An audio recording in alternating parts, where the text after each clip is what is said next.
4 फरवरी 2019 बुधवार का दिन था। एक व्यक्ति जंगल के रास्ते अपने घर की ओर जा रहा था, लेकिन उसी दौरान उसने जंगल की कुछ झाड़ियों में एक कटा हुआ इंसानी पैर देखा, जिसे देखकर वो डर जाता है और इसी डर के मारे वो अपने नजदीकी चोपड़ा पुलिस स्टेशन को फोन कर ये सूचना देता है और बताता है कि जंगल की झाड़ियों में एक इंसानी कटा हुआ पैर पड़ा है। और उसे देखने पर ऐसा लगता है कि मानो वो किसी 12 से 13 साल के लड़के का हो।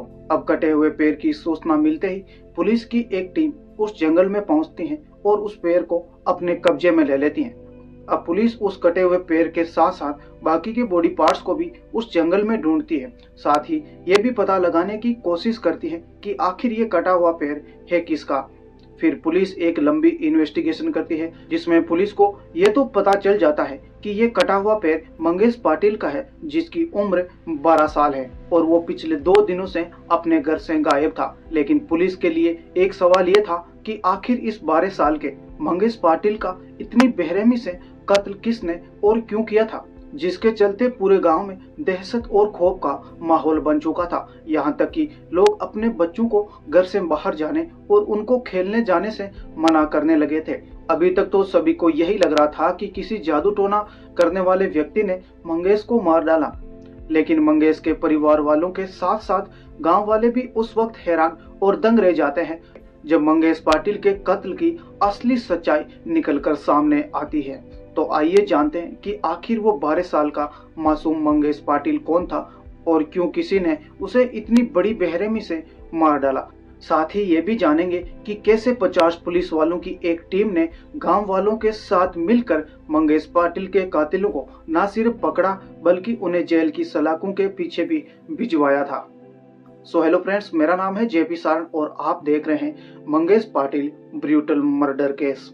तो इस कहानी की शुरुआत होती है महाराष्ट्र राज्य के जलगांव जिले के अंतर्गत आने वाले एक छोटे से गांव चहाड़ी से, जहां एक छोटा और गरीब परिवार रहा करता था। परिवार में कुल 4 लोग थे, जिनमें मंगेश पाटिल, उसकी बहन, मंगेश पाटिल की मां गीताबाई पाटिल और मंगेश के पिता डगरू। मंगेश के पिता एक दिहाड़ी मजदूर थे और वो दिहाड़ी करके अपने परिवार का पेट पाला करते थे। यहाँ तक तो परिवार में सब कुछ सही चल रहा था, लेकिन अब तारीख आती है 2 फरवरी साल 2019। शनिवार का दिन था। उस दिन मंगेश अपनी बहन के साथ स्कूल गया हुआ था, लेकिन शनिवार होने की वजह से लंच के समय ही स्कूल की छुट्टी हो जाती है और मंगेश हमेशा से पहले ही अपने घर पर आ जाता है। घर पर आने के बाद वो अपनी माँ गीताबाई से कहता है कि वो पहले टॉयलेट करके आएगा और उसके बाद खाना खाएगा। जिसके बाद मंगेश टॉयलेट करने के लिए घर से निकल जाता है, लेकिन काफी देर हो जाती है। मंगेश घर पर लौटकर नहीं आता। मंगेश की माँ गीताबाई सोचती है कि छोटा बच्चा है, शायद अपने दोस्तों के साथ कहीं खेलने कूदने में लग गया है। लेकिन अब दोपहर से शाम हो जाती है, मंगेश घर पर नहीं लौटता। इधर अब मंगेश के पिता भी अपनी दिहाड़ी पूरी करके घर लौट जाते हैं। घर लौटने पर गीताबाई ने मंगेश के पिता से कहा कि मंगेश दोपहर के वक्त टॉयलेट करने के लिए गया था, लेकिन अभी तक शाम हो गई और वो घर नहीं लौटा। फिर दोनों मिलकर मंगेश को ढूंढने लगते हैं और आसपास के लोगों से और गांव वालों से पूछताछ करते हैं, लेकिन माता पिता को मंगेश के बारे में कुछ भी पता नहीं चलता। अब जब ये खबर पूरे गांव में फैल जाती है कि मंगेश घर से गायब है, तो पूरा गांव मंगेश को ढूंढने में लग जाता है, लेकिन मंगेश कहीं पर भी नहीं मिलता। और आखिरकार परेशान होकर मंगेश के माता पिता के साथ गांव वालों ने मिलकर अपने नजदीकी चोपड़ा पुलिस स्टेशन में मंगेश के लापता होने की एक रिपोर्ट लिखवाई।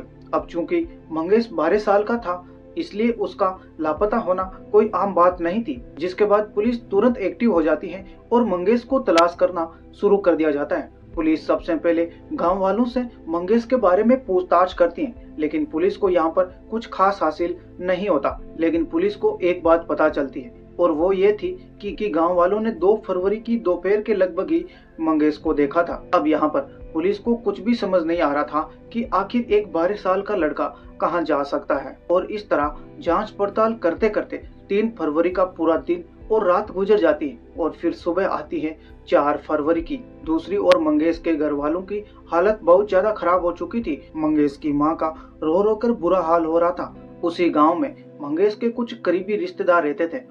उन्होंने मंगेश की मां को सांत्वना दी और कहा कि मंगेश जल्द ही मिल जाएगा। मंगेश के लापता होने से पूरा गांव भी चिंतित था, क्योंकि मंगेश एक बहुत ही प्यारा लड़का था जो अक्सर गांव में होने वाले भजन कीर्तन में हमेशा भाग लिया करता था। और अभी तक 4 फरवरी का दिन ही चल रहा था कि उसी गांव के पास का जो जंगल है, उस जंगल से एक व्यक्ति गुजर रहा होता है, जिसने जंगल की झाड़ियों में एक कटा हुआ पेड़ देखा। और जब वो उस पेड़ के पास जाता है तो उस वक्त हैरान रह जाता है, क्योंकि वहां पर सिर्फ और सिर्फ एक कटा हुआ पेड़ ही था, बाकी के बॉडी पार्ट्स वहां पर मौजूद नहीं थे।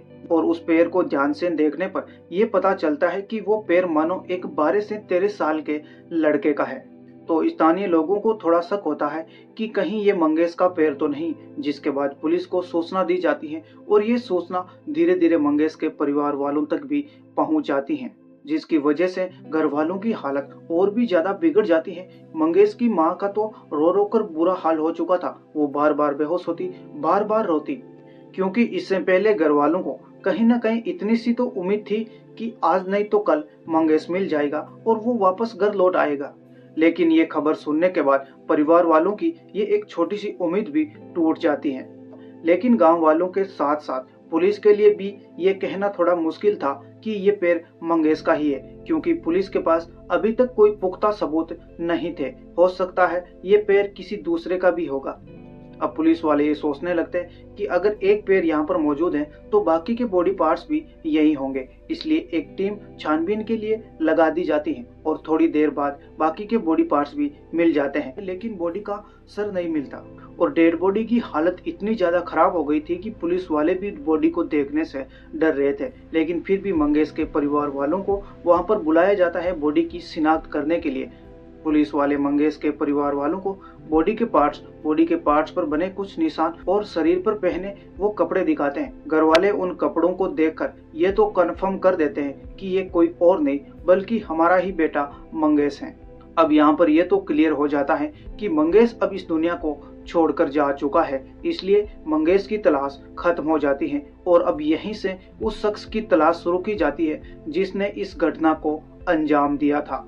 लेकिन यहाँ पर एक बात और थी, जिस हालत में और जिस कंडीशन में मंगेश मिला था उसे देखकर सभी को यही लग रहा था कि इस घटना को अंजाम देने वाला कोई जादू टोना या तंत्र मंत्र करने वाला ही है।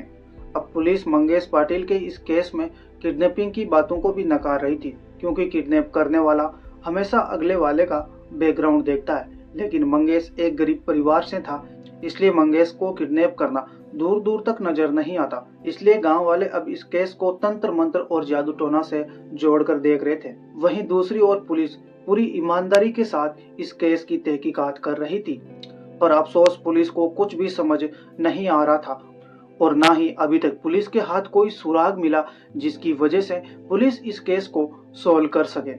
अब पुलिस मंगेश पाटिल के गांव से सीसीटीवी कैमरे की कुछ फुटेज लेने की कोशिश करती है, लेकिन गांवों में सीसीटीवी कैमरा होना एक बड़ी बात थी। लेकिन किस्मत से गांव में एक सुनार की दुकान होती है और उस सुनार के दुकान के आगे एक सीसीटीवी कैमरा लगा होता है। लेकिन यहाँ पर एक बात और थी, पुलिस ने उस सीसीटीवी कैमरे से फुटेज लेने से पहले उस घटना स्थल पर अपने खोजी कुत्तों को लगाया था और वो खोजी कुत्ते उस घटना स्थल की स्मेल को सूंघकर सीधे ही विक्टिम यानी मंगेश पाटिल के घर के बाहर जाकर खड़े हो गए। अब ये देखकर पुलिस और गांव वालों के कुछ भी समझ नहीं आ रहा था कि ये कुत्ते बताना क्या चाह रहे हैं। इसके बाद इस प्रक्रिया को एक बार फिर से दोहराया जाता है, लेकिन खोजी कुत्ते इस बार भी सीधे ही मंगेश पाटिल के घर के बाहर आकर खड़े हो जाते हैं। अब किसी को कुछ भी समझ नहीं आ रहा था। पुलिस वालों ने फिलहाल यह समझा कि ये कुत्ते बताना चाह रहे हैं कि ये विक्टिम का घर है और अब ये सब करते करते काफी दिन हो गए थे, लेकिन पुलिस के हाथ कुछ भी नहीं मिलता जिसकी वजह से पुलिस इस केस को सॉल्व कर सके।